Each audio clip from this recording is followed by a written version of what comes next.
ఒకడు కారు కొనుక్కొచ్చాడండి. బయట మార్కెట్‌లో 50 లక్షలు, 10 లక్షలకే తీసుకొచ్చేసాడు. అంటే సెకండ్ హ్యాండ్‌లెండి. అయినా ప్రీ ఓన్డ్ కార్స్ ఈ మధ్య బానే కొనుక్కుంటున్నారు మధ్య తరగతి వాళ్ళు.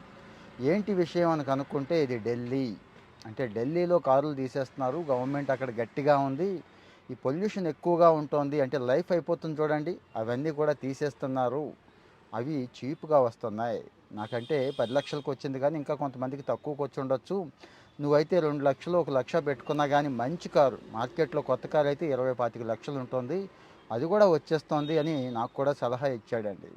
విషయానికొచ్చేస్తాను. ఢిల్లీలో ఇలాంటి కార్లు ఇప్పుడు 62 లక్షల పైనున్నాయని చెప్పి ఒక అంచనా అండి. అక్కడ గట్టిగా ఉన్నారు. మామూలుగా లేరు. పెట్రోల్ కూడా కొట్టట్లేదు. స్క్రాప్‌కేసేయండిరా బాబు మీకు బెనిఫిట్స్ ఇస్తామంటే స్క్రాప్‌కి కూడా ఎవరు వేయట్లేదండి. అంటే స్క్రాప్‌కేస్తే వచ్చే బెనిఫిట్ కంటే ఇది ఎక్కువుంది.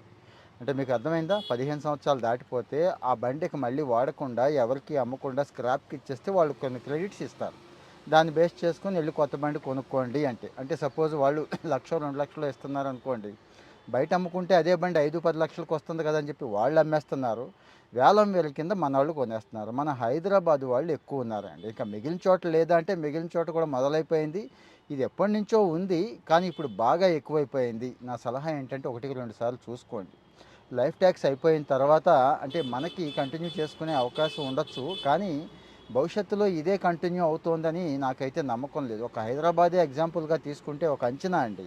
70, 80 లక్షల వెహికల్స్ ఉంటే 25 లక్షల పైన వెహికల్స్ ఇందులో 25 లక్షల బళ్ళు గానీ, కార్లు గానీ 15 సంవత్సరాలు అయిపోయినాయి, లైఫ్ అయిపోయినాయి అంటున్నారండి. వీటి వల్ల పరిస్థితి ఏంటో తెలుసా?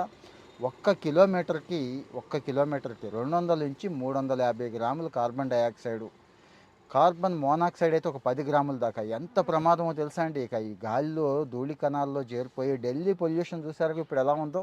ఎక్కువగా కారణం వెహికల్ పొల్యూషన్ అని అందరికీ తెలిసిందే. రేపు మన నగరాలు కూడా ఇలాగే అయిపోతాయి కాబట్టి మనకు కూడా ఇది పెట్టేస్తారేమో, మనకు కూడా ఈ రూల్ తెచ్చేయచ్చేమో. అప్పుడు పరిస్థితి తలకిందులు అవుతుందేమో. పర్వాలేదు అందాక వాడేసుకుందాం, ప్రస్తుతానికి నాకు ఆ మోడల్ కారు కావాలి, దాని మీద మోజుంది కానీ డబ్బులు లేదు, నేను తెచ్చుకుంటా అంటే చాయిస్ మీదే. కానీ మళ్ళీ ఒకటికి 2 సార్లు గుర్తు చేస్తున్నాను, ఆలోచించుకోండి. ఇంకొక విషయం ఉందండి, మెకానిక్ కూడా చూపించుకోండి. ప్రీ ఓన్డ్ కార్స్ నా సలహా ఏంటంటే కాస్త అఫీషియల్ అవుట్లెట్స్ ఉన్నాయి చూడండి. అంటే పెద్ద పెద్ద ఆర్గనైజేషన్స్ రన్ చేస్తున్న వాళ్ళ దగ్గర అయితేనే బెస్ట్ అని నా సలహా. నమ్మకమైన మెకానిక్ని కూడా ఒకటికి 2 సార్లు చెక్ చేయించుకోండి. ఏం పోదు, 1000, 4,000 మరి 10, 15 లక్షలు పెడుతున్నప్పుడు మెకానిక్‌తో చూయించుకోవడం బెస్ట్. అందరికీ కూడా కార్ల మీద నాలెడ్జ్ ఉండదు. నేనైతే ఖచ్చితంగా అదే పని చేస్తాను. సో, మరి పొలోమని వచ్చి పడిపోతున్న కాస్ట్‌లీ వెహికల్సు మనాళ్ళు వాడేస్తున్నారు. అంటే మంచిగా పోజు కొడుతున్నారంటే కారణం ఇది. ఫాలో అవుతూ ఉండండి. ఇంకా